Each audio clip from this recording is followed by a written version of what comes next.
The twin suns of Epsilon 9 had just begun to rise, their light spilling across the metallic skyline of the human-alien trade colony, Port Haven. Inside a small diner tucked between two towering hollow advertisements, Elias Varren stirred his coffee and watched the steam curl like ghostly fingers. He was a war veteran, a man who had seen too many burned worlds, and now he just wanted peace, running a small eatery at the edge of civilization. His cook, Lyra, moved quietly behind the counter. She was Thalrin, one of the aquatic humanoids from the oceanic moon Narration, her skin shimmering faintly like starlight beneath the diner's dull lights. Her movements were graceful but timid.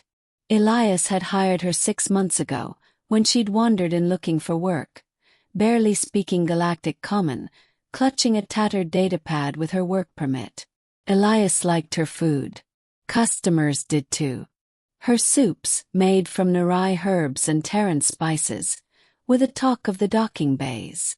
But lately something had changed. This morning, as Lyra reached for a tray of nutrient bread, her sleeve slipped down, and Elias saw it. A bruise, deep violet against her pale, opalescent skin. Then another, peeking above her collar. He froze. "Lyra, who did that to you?" She flinched, pulling her sleeve back down. "Accident," she murmured, voice trembling like a flute note. "Slip in kitchen." Elias frowned. He'd seen enough battlefield injuries to know the difference between an accident and abuse. "That's not a kitchen burn. That's a grip mark." Lyra lowered her eyes. "Please, no trouble, Captain Elias." He hadn't told anyone he'd once been Captain Elias Varren of the 9th Fleet. She must have heard it whispered somewhere. The fact she said it now, trembling, made his stomach twist. He watched her work the rest of the morning in silence. But when she accidentally dropped a plate and froze, eyes wide, body shaking as though expecting punishment, Elias made up his mind. That night, after closing, he followed her. Lyra slipped out of the diner into the fog-covered docks, clutching a small metal container. Elias stayed back, blending into the crowd of alien laborers. She moved toward Warehouse Sector 17, an area known for black market dealings and indentured labor auctions. There he saw it, a gang of off-worlders, rough-looking, with glowing wrist implants and the insignia of the Zareth Consortium, one of the most notorious slaver syndicates in the quadrant. Lyra approached them slowly, holding out the container. "Payment," she said softly. "For this week." The leader, a hulking reptilian named Vorax, sneered. "Late again, fish girl." He grabbed her by the arm, his claws digging into her bruises.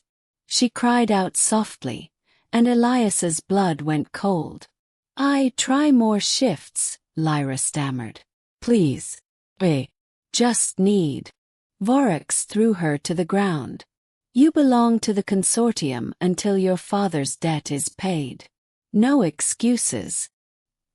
He raised his hand to strike her. Elias stepped from the shadows.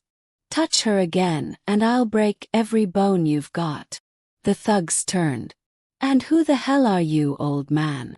Elias reached into his jacket and pulled out a plasma badge. Faded but unmistakable. The mark of the Galactic Defense Corps. Name's Captain Varren. Retired, but not harmless. The thugs hesitated. For a second. Then Vorax sneered. "You think your badge still means anything out here?" Elias smiled grimly. "No. But this might." He drew his plasma pistol and fired a warning shot that scorched the ground at Vorax's feet. The gang scattered into the mist, leaving only the smell of ionized air behind. Lyra sat trembling, clutching her arm. "You shouldn't have done that," she whispered. "They will come back. Then we'll be ready," Elias said. 2 nights later, the Zareth Consortium returned. They didn't send thugs this time, they sent drones. Sleek, predatory machines that descended on the diner like vultures. Elias and Lyra barricaded themselves inside. "Stay down," he ordered, loading an old pulse rifle. Lyra's hands trembled. "Why help me, Elias? I'm just one alien. Not worth your life." He looked at her, really looked. "Because no one deserves to live in chains. I fought a war to stop this kind of thing. Seems the war never ended. It just changed names." The drones burst through the front door, lasers flashing. Elias fired back, each shot precise. Lyra ducked behind the counter, eyes glowing faintly. Then, in desperation, she pressed her palms to the floor. The air shimmered. A blue wave of bioluminescent energy erupted from her skin, short-circuiting the drones mid-air. They crashed one by one, sparks flying. Elias turned to her in awe. "You could do that all along." She nodded weakly. "Forbidden ability. Thalran code. If Consortium found out, they'd kill me." Elias helped her up. "Then we make sure they never find you again." By dawn, Port Haven's local security had arrived. The Consortium ship was impounded, and Vorex arrested after Elias broadcasted the entire confrontation to the Galactic network, using Lyra's bruised face and her recorded confession as evidence. The story spread like wildfire across the galaxy.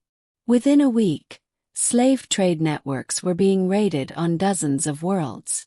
The Galactic Council reopened the Sentient Rights Act, and the Thalran people were granted protection status for the first time in history. As for Elias's diner, it became a symbol of resistance.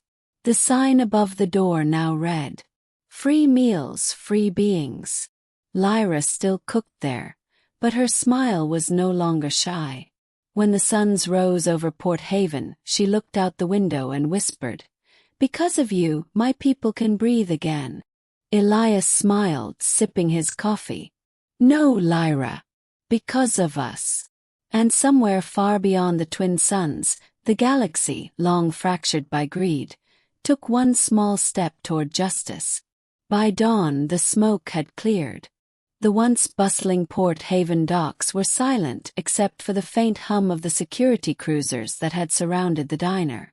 Elias stood outside, pulse rifle still warm in his hand, the smell of burnt circuitry thick in the air. Lyra sat beside him on the steps, her silver eyes reflecting the rising twin suns. "They'll come for us," she said softly. "Zareth never forgets." Elias glanced at the horizon, where the Consortium ship was being towed away by Galactic enforcers. "No," he replied. "This time the whole galaxy's watching." He had transmitted the confrontation to every major network in the system. Lyra's bruises, her trembling voice, the drone's attack. The footage spread faster than fire in oxygen fields. Within hours, the Galactic Council had declared an emergency summit. The name Lyra of Narration became a rallying cry for those enslaved under the shadow of the Consortium. A week later, raids began on Zareth facilities across a dozen star systems. The trade routes that had thrived on suffering began to crumble. Elias rebuilt the diner's shattered doorway himself. He refused offers of wealth, interviews, and military reinstatement. Instead, he hung a new sign above the door. "Free meals, free beings." Lyra continued to cook there, her laughter soft and unbroken. Children of every species came to taste her soups, and travelers told tales of the human who defied the slavers and the alien who shattered their machines with light.